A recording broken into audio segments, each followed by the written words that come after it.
Souldiers is a Metroidvania slash action-adventure game released in June 2022 by indie developer Retroforge. It presents a fantastically crafted pixel art style and contains all of the exploration and spelunking that fans of the Metroidvania genre have come to love.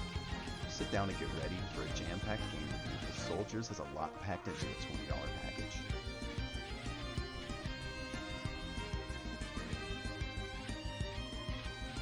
Metroidvania!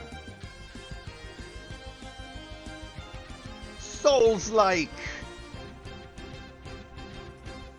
Pixel graphics!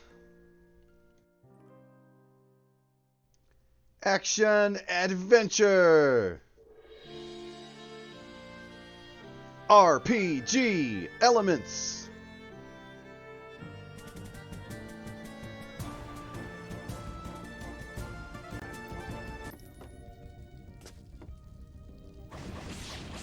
You start off by picking a difficulty, and being described as a Souls-like game, you should come to expect that the medium difficulty is still going to be pretty difficult, and that the harder difficulty is going to be downright punishing. If you're looking for a more standard Metroidvania approach to just exploration and discovery and unlocks and not really getting a real difficulty spike until the end of the game and the later bosses, you probably want to select the easier difficulty.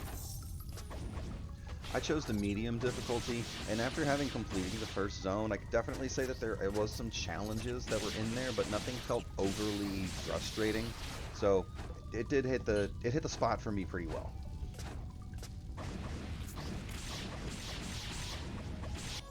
The story in Souldiers is pretty straightforward.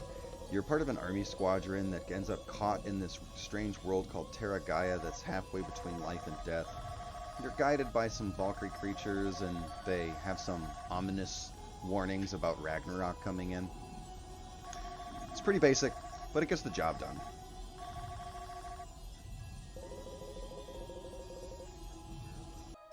You're given a choice of 3 separate classes. There's the warrior, the mage, and the archer. They call them a scout and a caster. But, you know, it's the basic tropes that we've seen in different types of adventures and RPG games. You don't always get this kind of a choice in a Metroidvania, which is pretty cool. I chose the caster, and when you choose a class, you're locked in for the entire playthrough. So it does definitely seem like the 3 different classes offer a little bit of replayability. I'm definitely, after I get through my caster run, probably going to try one of the others. With the caster, your basic attack is sort of a homing missile, which is super fun and useful.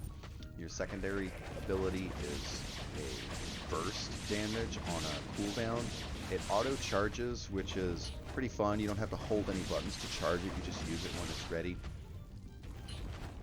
You get a block that also goes with a stamina meter, and when your stamina meter is depleted and you block, you go into a vulnerability state.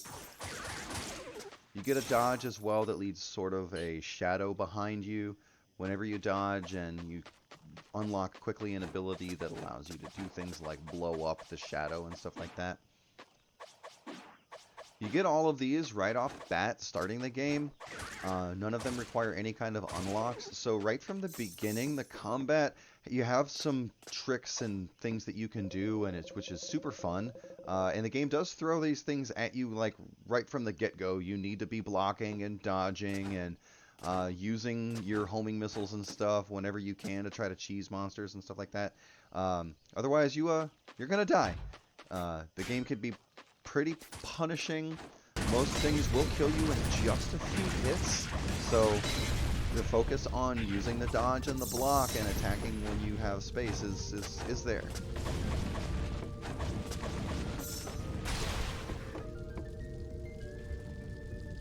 This is an example of how the secondary attack works. You can see the charge meter at the top of the screen. After I use it, it starts charging, and it gets the most ranged damage when it's fully charged. You level up as you play, and you have some standard RPG-esque statistics like stamina and health, mana, attack power, defense, things like that. You also have resistances and bonuses to certain elemental types and things like that. More of that gets unlocked later on as you find different elemental orbs and things like that.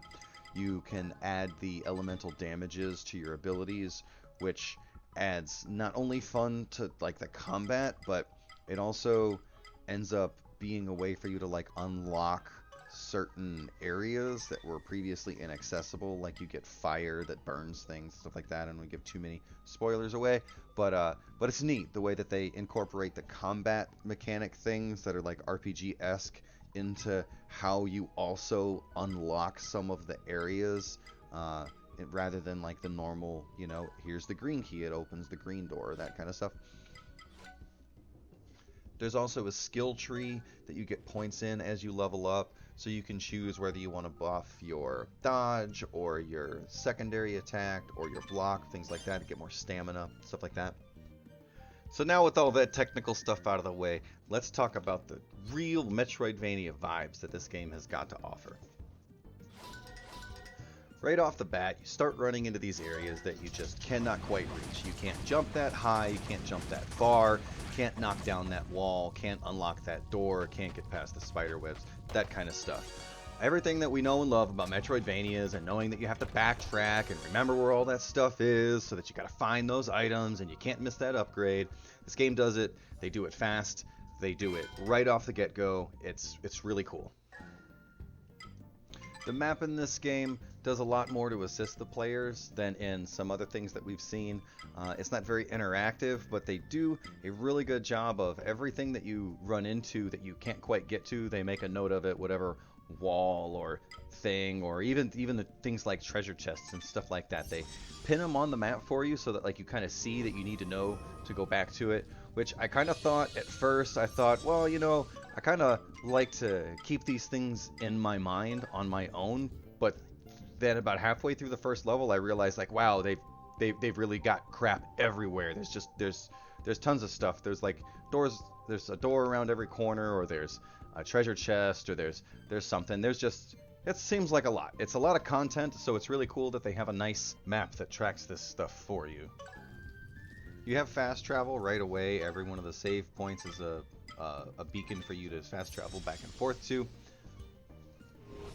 start getting things like bombs and other ways of opening up areas fairly frequently, so I found myself like circling the first zone a couple of times just to make sure that I did find everything. And there's a good scavenger hunt thing going on in the first zone, just so you unlock the first boss. So you will find yourself like venturing around, and the fact that the monsters respawn at every save, just like in Souls-like games, you know, really makes it so that every time you're going through, you're on your toes.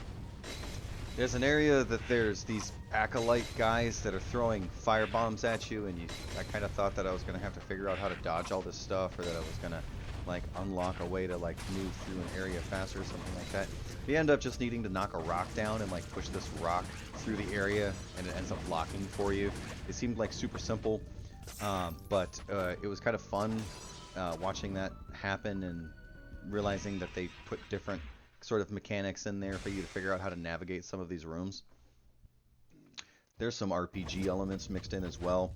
You get a quest in the first zone where you've got to break some of your other soldier buddies out of these cocoons that the spiders have captured them in. You also have like a NPC rival type character who she kind of follows you around and talks trash about you as you do the boss fights and unlock some of the stuff. It's entertaining. And I don't think it would be appropriate to call any game Souls-like, even if it's a Metroidvania / Souls-like, without some sort of a death montage where you see me dying over and over and over and over again.